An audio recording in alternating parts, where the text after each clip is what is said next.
In the beginning, there was nothing but an empty black stretch that went on for an eternity.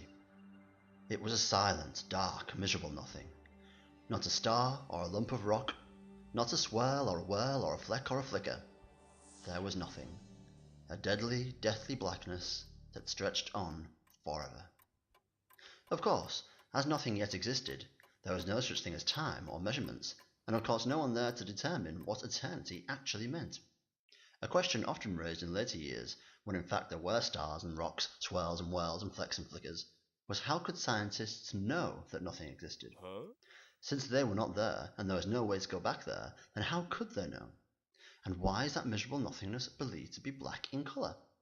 Surely if there was nothing there at all, then there would be no colour. And how from all this nothingness could there have been a big bang that created the universe as we know it? If there was nothing there at all, then what could have caused this bang? Surely there must have been something there to cause this phenomenon. These were questions that an aging old scientist, living alone on top of a tall, snow-capped mountain, on a planet where the seas were red and the sky was green, considered perhaps too deeply, causing his brain to uncontrollably explode. A sad end to a once brilliant, yet cold and lonely life. Even though everything points to it being impossible, somehow the creation of the universe was possible. The as before mentioned Big Bang, which wasn't actually a bang as such, more of a fizz and a pop, similar to the squashing of a whoopee cushion, followed by the firing of a spud gun. Now, scattered across the heavens were billions upon billions of stars, comets, black holes, wormholes, asteroid belts, and of course, planets. It was on these planets, large dead rocks with no real significance, that life began to spring. Water was formed, plants grew, animals thrived, and eventually, after a wait that would bore any intellectual being to tears, intellectual beings evolved. Or didn't evolve, according to what social, religious, or in some cases sexual groups you talk to. Billions of life forms learning to walk and to talk, learning to build and to destroy, learning to make spam and eggs. Many of these intelligent beings, in time, ventured into space in great rocket ships.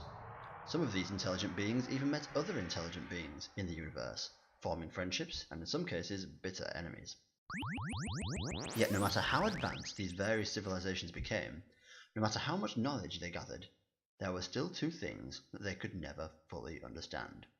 What the nothingness before the Big Bang looked like, if there existed life in alternate dimensions, or indeed if alternate dimensions even existed. The question of alternate dimensions was something often raised at various scientific conventions and seminars, and even the occasional toga party. Scientists knew that there was something else out there beyond their space and time, but had no way of proving it was there. Little did these scientists know that as they were sitting around their large clinical table discussing these points, in another dimension that occupied the exact same space as them, another group of scientists were discussing the exact same points whilst putting their car keys into a large bowl in the middle of the table. In fact, multiple dimensions did indeed exist. Hundreds of dimensions, thousands even, each blissfully unaware of the other. And in each of these dimensions were thousands of galaxies, millions of planets, and billions upon billions of the before-mentioned intelligent beings. However, in one small corner of the multidimensional world was a dimension very different to all of the others. In this dimension, although there were millions upon millions of planets, there was only one that sprouted life. This planet was a small green-blue world that orbited its sun and slowly spun on its axis like a chicken on a spit. The inhabitants of this little world named it Earth, and compared to many of the other worlds in other dimensions, this one could only be called average. The people of Earth, or humans as they were called, had no idea that their planet was the only one with life in the universe. They had no idea that they were alone in the galaxy. They liked to think that as they looked up at the stars, on some other world some small green-skinned alien with 5 eyes and 4 anuses was staring back at them. Many humans even believed they had been abducted by aliens, taken back to their flying saucers and experimented on. Of course, with no other life in their galaxy, this was impossible. An unhealthy amount of vodka and a smoke of something that shouldn't be smoked seemed more probable. So here they sat, the people of Earth, all alone, yet with no real idea that they were alone. Working every day to afford the luxuries of life, yet after they had paid for the necessities to live, they can no longer afford any of the luxuries offered to them. Mostly bored.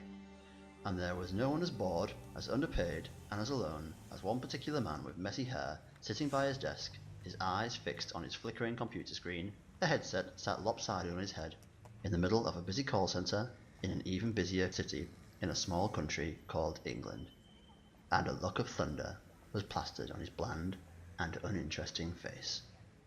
Meet Charlie Pinwright.